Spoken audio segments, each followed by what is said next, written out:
Welcome to Best TV Primetime News.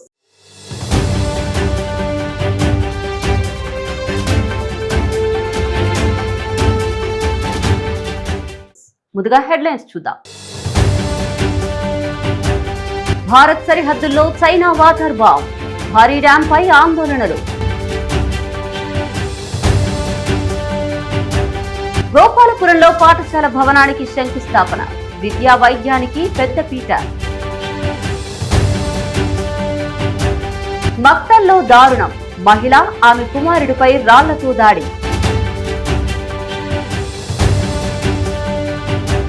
ప్రముఖ నటుడు జీవి నారాయణరావు కన్నుమూత, 100కు పైగా చిత్రాల్లో నటన. టీ20లో అరుదైన రికార్డు, ఒకే మ్యాచ్ లో 5 గోల్డెన్ డక్లు. తొలి 3 బంతులకే హ్యాట్రిక్, తమిళనాడు ప్రీమియర్ లీగ్ లో సంచలనం. వివరాలకు వెళితే భారత్ సరిహద్దుల్లో చైనా నిర్మిస్తున్న భారీ డ్యాం పై ఆందోళనలు పెరుగుతున్నాయి. టిబెట్లోని యార్లుంగ్ సాంగ్పో నదిపై నిర్మిస్తున్న ఈ ప్రాజెక్టు ద్వారా దాదాపు 60,000 మెగావాట్ల విద్యుత్ ఉత్పత్తి చేయాలని చైనా భావిస్తోంది. అయితే భూకంపాలకు అత్యంత సున్నితమైన ప్రాంతంలో ఈ భారీ డ్యాం నిర్మిస్తూ ఉండడంతో ఏదైనా భారీ భూకంపం వస్తే భారత్లోని ఈశాన్య రాష్ట్రాలకు ముప్పు తప్పదనే హెచ్చరికలు వినిపిస్తున్నాయి. అసలు చైనా డ్యాంతో భారత్కున్న ప్రమాదం ఏంటి? టిబెట్లో యార్లుంగ్ సాంగ్పోగా పిలిచే నది భారత్లోకి వచ్చిన తర్వాత బ్రహ్మపుత్రగా మారుతుంది. ఈ నదిపై చైనా నిర్మిస్తున్న భారీ జల విద్యుత్ ప్రాజెక్టు కోసం దాదాపు $167 బిలియన్ ఖర్చు చేస్తోంది. ఈ ప్రాజెక్టు చైనాలోని 3 గోర్జెస్ డ్యాం కంటే దాదాపు 3 రెట్లు పెద్దదిగా ఉండొచ్చని అంచనాలున్నాయి. అయితే డ్యాం నిర్మిస్తున్న ప్రాంతంలో భూకంపాల ముప్పు ఎక్కువగా ఉండడంతో భద్రతపై ఆందోళనలు వ్యక్తమవుతున్నాయి. భూకంపం కారణంగా డ్యాంకు నష్టం జరిగితే భారీగా నిల్వ ఉన్న నీరు ఒక్కసారిగా దిగువకు వచ్చి అరుణాచల్ ప్రదేశ్, అసోం వంటి ఈశాన్య రాష్ట్రాల్లో భారీ వరదలకు కారణమయ్యే ప్రమాదముందని నిపుణులు హెచ్చరిస్తున్నారు. మరోవైపు చైనా నీటిని ఎక్కువగా నిల్వ చేసి ఒక్కసారిగా విడుదల చేసినా లేదా నీటి విడుదలను తగ్గించినా భారత్పై ప్రభావం పడే అవకాశం ఉంది. ఈ ప్రాజెక్టును 2033 నాటికి పూర్తి చేయాలని చైనా లక్ష్యంగా పెట్టుకుంది. అందుకే భారీ డ్యాం భారత్కు భవిష్యత్తులో నిజంగానే వాటర్ బాంబుగా మారుతుందా అన్న చర్చ ఇప్పుడు తీవ్రంగా జరుగుతోంది.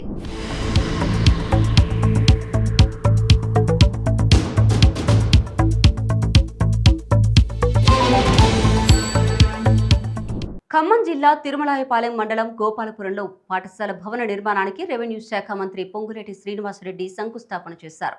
ఈ సందర్భంగా ప్రజాప్రభుత్వం ఏర్పడిన తర్వాత విద్యా వైద్య రంగాలకు అధిక ప్రాధాన్యం ఇస్తున్నామని మంత్రి తెలిపారు. ప్రతి నియోజకవర్గంలో సాంకేతిక విద్య కోసం ఏటీసీ కేంద్రాన్ని ఏర్పాటు చేస్తున్నామని చెప్పారు.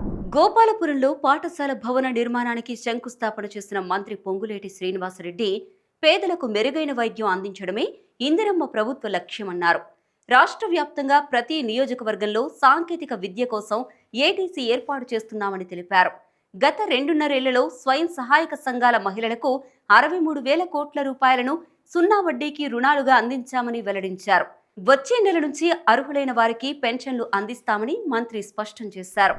ఆ కార్యక్రమాన్ని చేపట్టింది. ఇది ఇప్పటికే రాష్ట్ర వ్యాప్తంగా అనేక ప్రాంతాలు, అనేక నియోజకవర్గాల్లో కార్యరూపం దాల్చి ఫలితాలు కూడా ఒక్కొక్కటి ఈనాడు వస్తున్నాయి. ఈ తిరుమలాయపాలెం మండలంలో విద్యతో పాటు వైద్యానికి కూడా ఈ నియోజకవర్గమే కాదు, రాష్ట్ర వ్యాప్తంగా నిరుపేదలకి వైద్యం విషయంలో కూడా ఆనాటి ప్రభుత్వాలు చేసిన వాటికంటే 2 రెట్లు 3 రెట్లు ఎక్కువ ఖర్చు పెట్టి మెరుగైన వైద్యం పేదింటి కుటుంబ సభ్యులకు ఇవ్వాలని ఈ ప్రభుత్వం ఈనాడు అనేక హాస్పిటల్స్ ని మొక్కుబడిగా కట్టడమే కాకుండా కట్టిన హాస్పిటల్స్ లో మంచి డాక్టర్స్ ని ఏర్పాటు చేస్తూ ఆ డాక్టర్స్ తో పాటు మంచి మందులను కూడా అందుబాటులో ఉంచుతూ పేదవాడికి ఎక్కడా ఆర్థిక భారం పడకుండా ఉండే విధంగా వైద్యానికి కూడా ఈ ప్రభుత్వం పెద్దపీట వేసింది. ఇక రైతుల విషయానికి ప్రభుత్వం కని విని ఎరగని రీతిలో రైతుల పక్షపాతి ప్రభుత్వంగా కూడా ముందుకెళ్ళింది. ఆడబిడ్డలకి 0 వడ్డీకి గడిచిన 2.5 సంవత్సరాల్లో 63,000 కోట్ల రూపాయలు 0 వడ్డీకి రుణాన్ని ఇప్పించిన ప్రభుత్వం, మీరు ఆశీర్వదించిన ప్రభుత్వం. సన్నబియ్యం ఎట్లా ఇచ్చాం, రేషన్ కార్డులు ఇచ్చాం, ఇందిరమ్మ ఇల్లు 2వ విడత కూడా ఇచ్చాం. 3వ విడత ఇస్తాం, 4వ విడత ఇస్తాం. అదే రకంగా ఈ నెల 31వ తారీఖు వరకు అర్హులైన వాళ్ళని పెన్షన్లు కూడా అప్లై చేసుకోమన్నాం. వచ్చే నెల నుంచి అర్హులైన వారికి కూడా ఈ ప్రభుత్వ పక్షాన పెన్షన్లు ఇవ్వబోతున్నాం.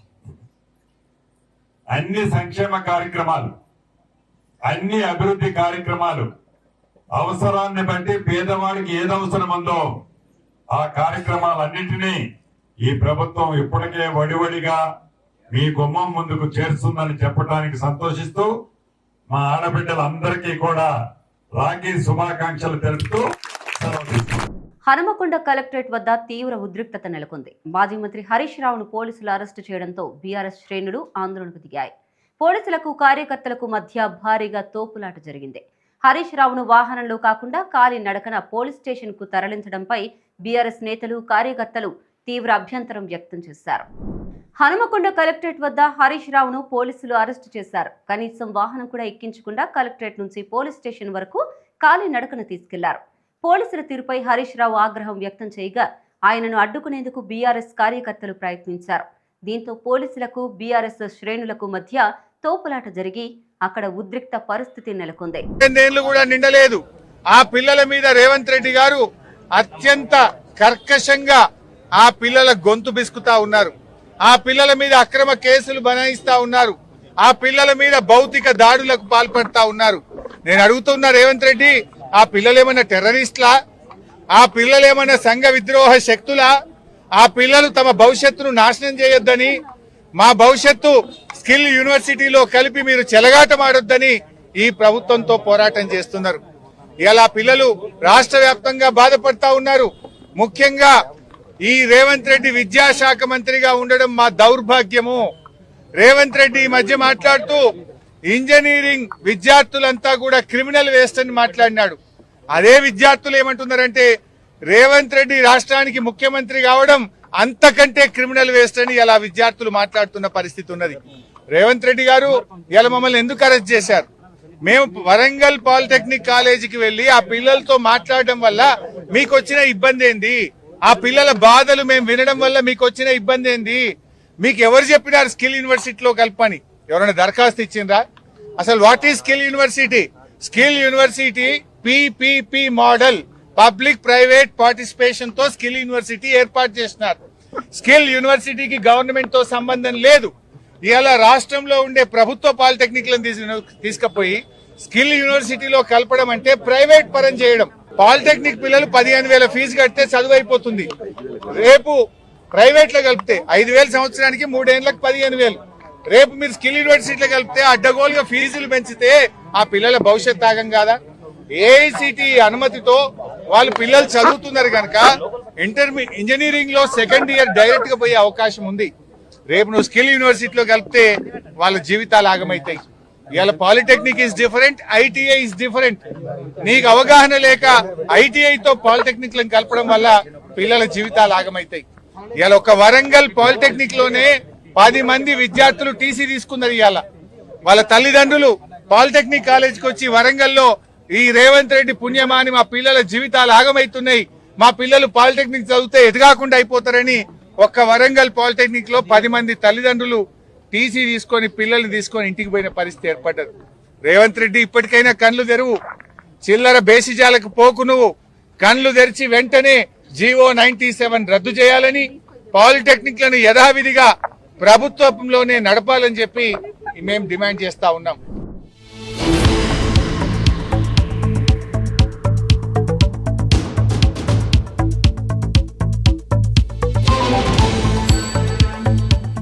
ఉస్మానియా యూనివర్సిటీకి 1,000 కోట్ల రూపాయలు ఇస్తామని ప్రకటించి ఏడాది గడిచిన ఒక్క రూపాయి కూడా ఇవ్వలేదని భాజపా రాష్ట్ర అధ్యక్షుడు రామచంద్రరావు విమర్శించారు.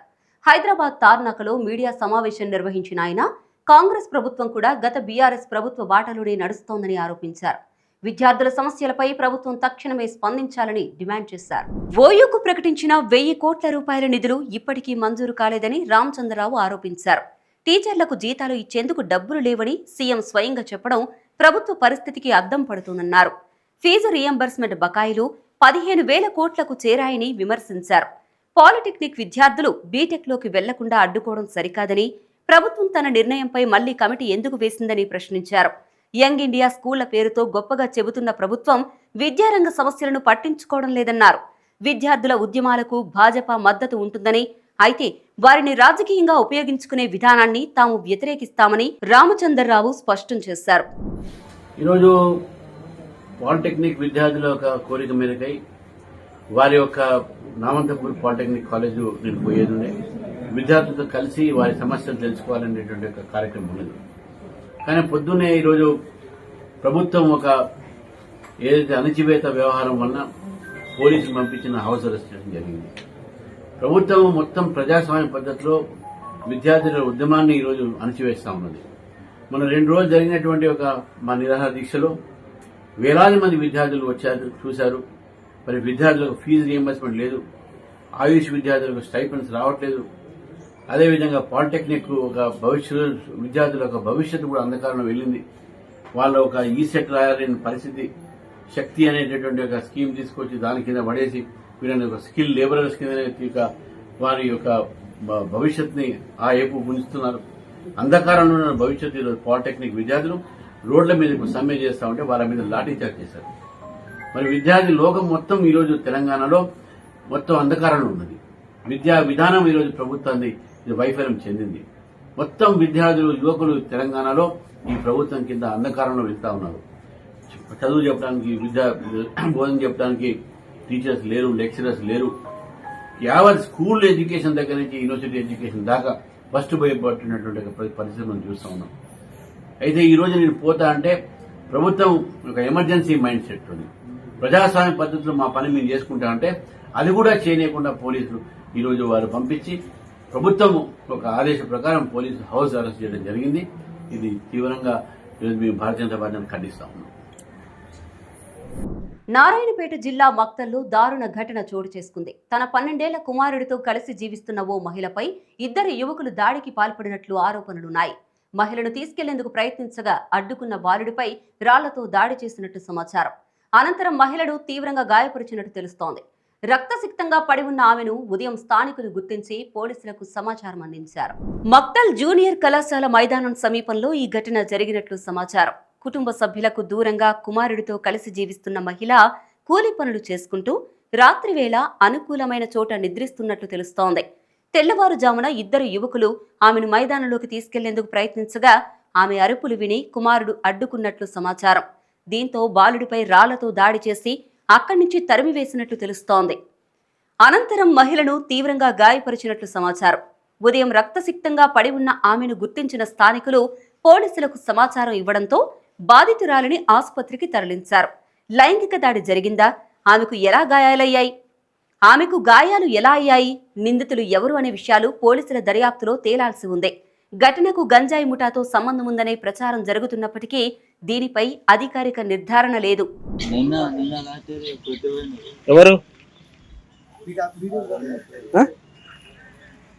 ఎవరు కొట్టిపోయింది? ఎవరు? ఇదే ఊర్లో ఉంటాడా? ఏమైంది? వాళ్ళు ఏం పని చేస్తారు? ఆడుంటారు తెలుసా? ఇప్పుడు మీ అమ్మకి ఏం జరిగింది అంట? కొట్టినరా? ఎప్పుడు? రాత్రే?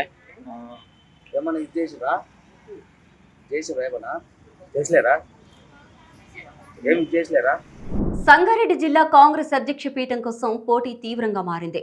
ప్రస్తుతం జిల్లా కాంగ్రెస్ అధ్యక్షురాలిగా కొనసాగుతున్న నిర్మల జగ్గారెడ్డినే కొనసాగించాలని కొందరు కాంగ్రెస్ నేతలు కోరుతూ ఉండగా, పార్టీ అధిష్టానం మాత్రం కొత్త అధ్యక్షుడి నియామకంపై అభిప్రాయ సేకరణ చేపడుతోంది. దీంతో సంగారెడ్డి జిల్లా కాంగ్రెస్ అధ్యక్ష పదవి ఎవరికి దక్కుతుందన్న దానిపై ఉత్కంఠ నెలకొంది. ఇదే అంశంపై మా మెదక్ ప్రతినిధి సునీల్ మరిన్ని వివరాలు అందిస్తారు.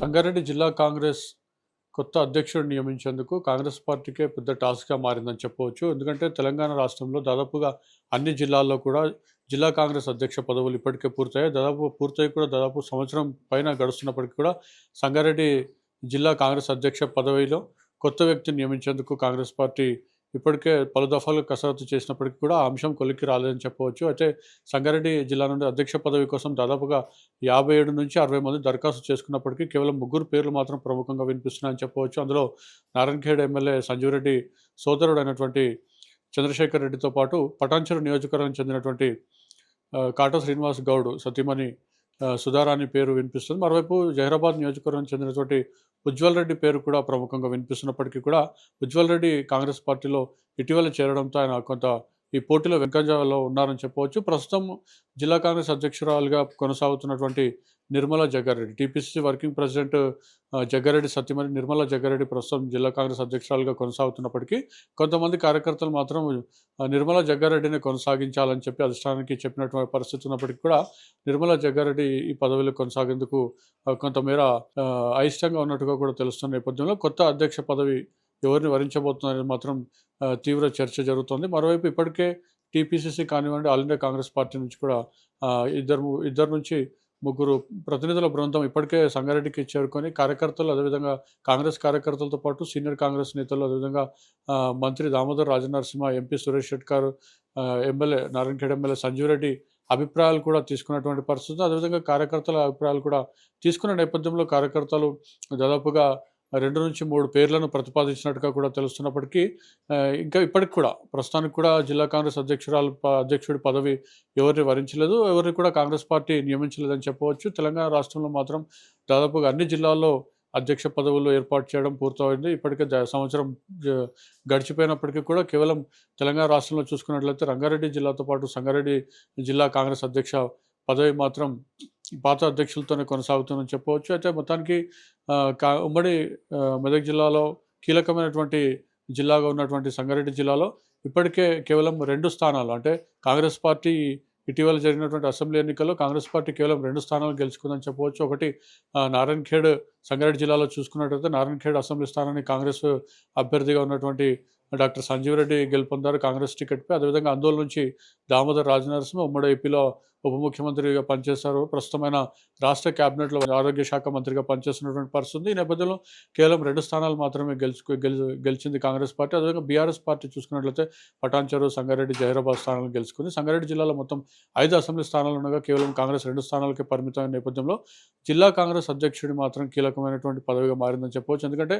జిల్లా కాంగ్రెస్ అధ్యక్షుడిని నియమించడంతో అయితే అటు బీఆర్ఎస్ ప్రాతినిధ్యం వహిస్తున్నటువంటి అసెంబ్లీ సెగ్మెంట్ నుంచి కాంగ్రెస్ నాయకుడిని ఏర్పాటు చేస్తే ఆ సెగ్మెంట్లో కాంగ్రెస్ పార్టీ కొంతమేర బలం చేకూరుతుందనే ఆలోచనలు కూడా కాంగ్రెస్ పార్టీ అధిష్టానం ఉందని చెప్పవచ్చు. అయితే ఈ నేపథ్యంలో అటు ఎమ్మెల్యే సంజీవ్ రెడ్డి సోదరుడితో పాటు ఇటు ఎంపీ సురేష్ షెట్కార్తో పాటు జిల్లా మంత్రి దామోదర్ రాజనరసింహ కూడా కొన్ని పేర్లను ప్రతిపాదించినప్పటికీ కూడా అధిష్టానం ఎవరిని కూడా నియమించాలనేది ఇంకా తేల్చుకోలేటువంటి పరిస్థితి ఉంది. ఇప్పటికే కాంగ్రెస్ పార్టీ అధ్యక్ష పదవిలో ఒకరు నియమించాలి, ఎందుకంటే పార్టీ కార్యక్రమాలు ముందుకు సాగాలంటే అధ్యక్షుడు కీలకం కాబట్టి.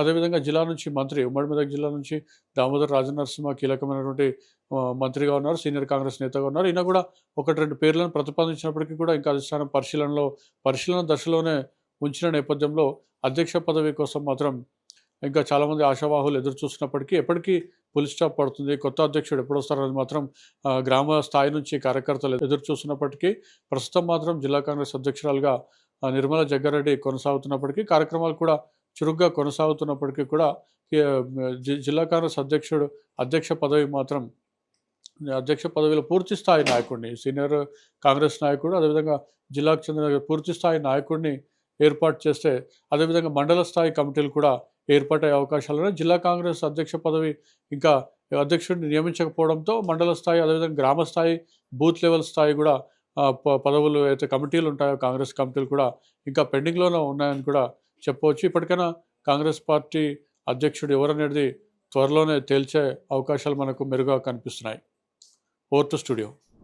నాగర్ కర్నూలు జిల్లా తిమ్మాజీపేట ఎస్ఐ శ్రీనివాసరావుపై తీవ్ర ఆరోపణలొచ్చాయి. ఓ యువతి విషయంలో అబద్ధాలు చెప్పాడంటూ మహేందర్పై ఫిర్యాదు రావడంతో పోలీసులు అతన్ని విచారణ పేరుతో స్టేషన్కు తీసుకెళ్లారు. అయితే విచారణ సమయంలో తనను కొట్టి ముఖంపై మూత్రం పూశారని మహేందర్ ఆరోపించారు. దీనిపై డీఎస్పీ శ్రీనివాస్ యాదవ్కు ఫిర్యాదు చేశారు.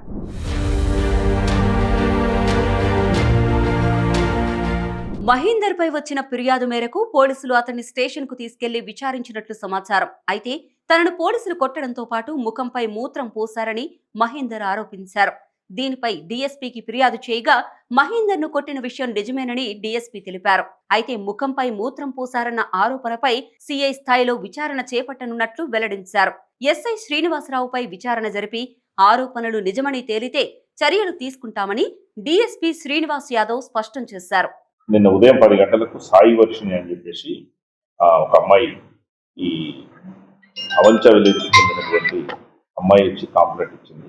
ఏమనంటే ఆమె బజార్లో నుంచి నడుచుకుంటూ పోతుంటే తనతో పాటు తమ గ్రామానికి చెందినటువంటి అవంచ గ్రామానికి చెందినటువంటి పాలమూరు మహేందర్ అనేటటువంటి వ్యక్తి తనను ఈ ముస్లిం మతంతోనే ఎలోపింగ్ అయింది ఈ అమ్మాయి అని చెప్పేసి కామెంట్ చేసింది. అది విన్నటువంటి పక్కన ఉన్నటువంటి వ్యక్తులు తీసుకుంటే వాళ్ళ ఫాదర్ గురించి అని చెప్పేసి వాళ్ళు కంప్లైంట్ ఇచ్చారు పోలీస్ స్టేషన్లో. ఈ అమ్మాయి వాళ్ళ ఫాదర్ అందరూ వచ్చి కంప్లైంట్ ఇచ్చారు. కంప్లైంట్ మీద విచారణ కొరకు పాలమూరు మహేందర్ని పోలీస్ స్టేషన్ పిలిపేయడం జరిగింది. ఈ అమ్మాయికి అన్యాయం జరిగిందన్న ఉద్దేశంతో ఎస్ఐ గారు ఒక 2 దెబ్బలు కొట్టిన మాట మాత్రం వాస్తవం. మరి ఇది మూత్ర విసర్జన చేసింది అనేది మాత్రము అది మాకు కూడా నమ్మశక్యంగా లేదు. దాని మీద గారిని విచారణ చేయమని చెప్పడం జరిగింది. విచారణ చేసిన తర్వాత ఒకవేళ అది ఏమైనా జెన్యూన్ ఉంటే మాత్రం ఖచ్చితంగా యాక్షన్ తీసుకుంటాం.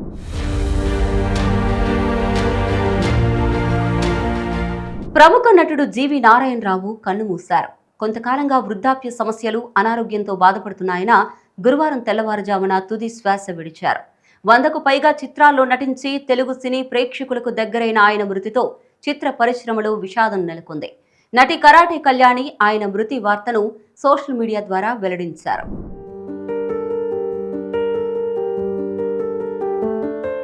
కృష్ణా జిల్లా కురుమద్దాలి గ్రామంలో జన్మించిన జీవి నారాయణరావుకు చిన్నతనం నుంచే కళలపై ఆసక్తి ఉండేది.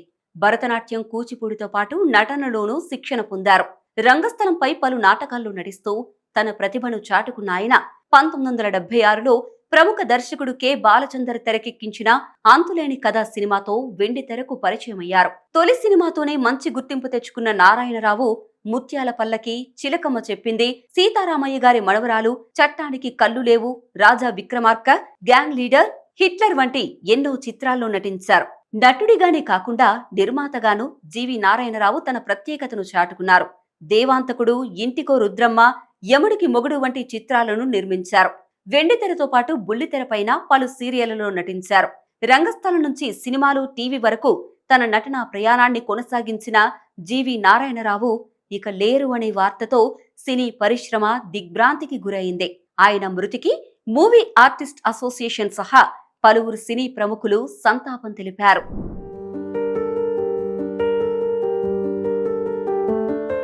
టీ20 క్రికెట్లో బ్యాటర్లు పరుగుల వరద పారించడం చూస్తుంటాం. కానీ తమిళనాడు ప్రీమియర్ లీగ్లో మాత్రం ఇందుకు పూర్తి భిన్నమైన సీన్ కనిపించింది.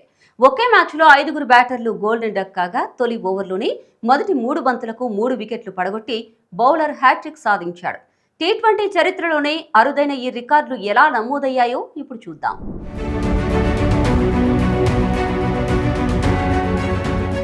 టీఎన్పీఎల్ 2026లో తిరుచి గ్రాండ్ చోళాస్, విదా కోవై కింగ్స్ మధ్య జరిగిన మ్యాచ్ లో ఈ అద్భుతం జరిగింది. తొలుత బ్యాటింగ్ చేసిన విదా కోవై కింగ్స్ 183 పరుగులు చేసింది. 184 పరుగుల లక్ష్యంతో బరిలోకి దిగిన తిరుచి జట్టును దీవన్ లింగేష్ తొలి ఓవర్లోనే దెబ్బకొట్టాడు. మొదటి 3 బంతులకు రాజ్ కుమార్, శ్యామ్ సుందర్, జగదీశన్లను అవుట్ చేసి హ్యాట్రిక్ సాధించాడు.